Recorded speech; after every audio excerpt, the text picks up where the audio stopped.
Kale aleyhissalatu vesselam. Peygamberimiz sallallahu aleyhi ve sellem etti. El mu'minu lezî yukhalitun nâse ve yasbiru alâ âzâhum. Afdalu minel mu'mini lezî lâ yukhalitun nâse ve lâ yasbiru alâ âzâhum.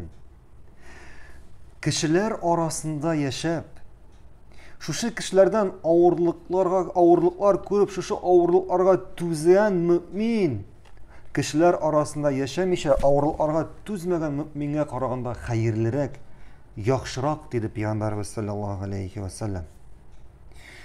Ni işin son, kimdir soragan ki, ni işin son kişiler arasında yaşayan mümin hayırlırak? Çünkü eğer dürüst ahlakla, yani dürüst inanı bilen, yani dürüst dinde bulgan mümin kişiler arasında yaşayken, ol özünün tertibi bilen, özünün İslamı bilen, ahlakı bilen, gün kuruşu bilen başka kişilerge örnek bulacak. Başka kişilerge örnek bulacak. Kişiler ana karab İslam'a tartılacak. Hem ol özü, sözü bilen, ameller bilen şu İslam'ı kişiler arasında tartacak. Eğer de Peygamberimizge gelsek, Peygamberimiz sallallahu aleyhi ve sellem ol kişiler arasında örnek idi. Anı öterge deyip kelgen kişiler anı körgeçtin, anın bilen kıska gana vakit söyleşkenden soň İslam kabul etip kaytıp gittiler. Anın yumartlığına, anın ahlakına, anın özünün kardeşleri arasında bulgan münasebetine, şitten kelgen kişiler arasında bulgan münasebetine karab kişiler İslam'a tarttılar. Kişiler İslam'ını tilediler. Hadiste aytiler kişiler arasında yaşayıp ağırlıklar görüşü deyip.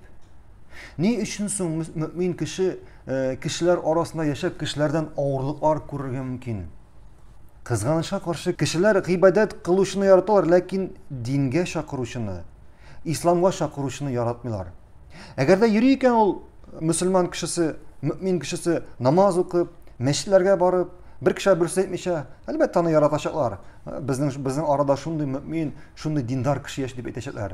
Lakin barlıkka keleyken dinge çakırışı, hayırlıga çakırışı, hayırsızlıktan kisetüşü, mana işlerge yaramay, araka işlerge yaramay, urlarga yaramay, kişi utirerge yaramay.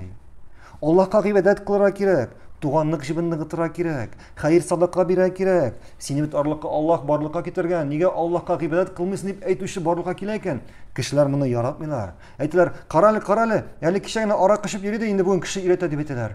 Yani kişi urlap yürüydü, buraydı, bugün indi meşke barıp sakal usturıp kişi iret edip etiler. Yani kişi araka işip yürüydü, kişi urlap yürüydü.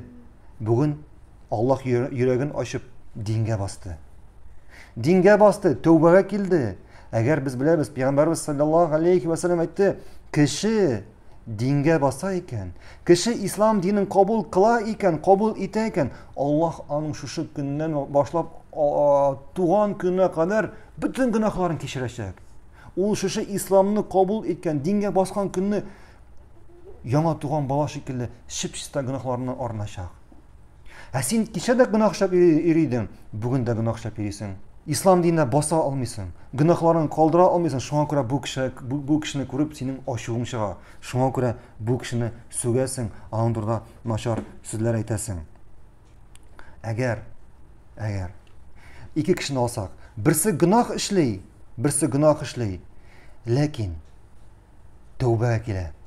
Günahları için tövbe soruyor. Bile özünün günah işlegenin ağırlığı naşar gamel ikenin, lakin özünün dağifligi arkasında, şu günah karşında basıp tura almağın arkasında şu günah kalege. Lakin sonundan Allah'a tövbe bilen kile. Namazlarında cılı Allah'tan gafı soruyor. Mine bu kişi günah işlemişe, Allah'a ibadet kılmışa yaşayan kişiye karşında hayırlarak.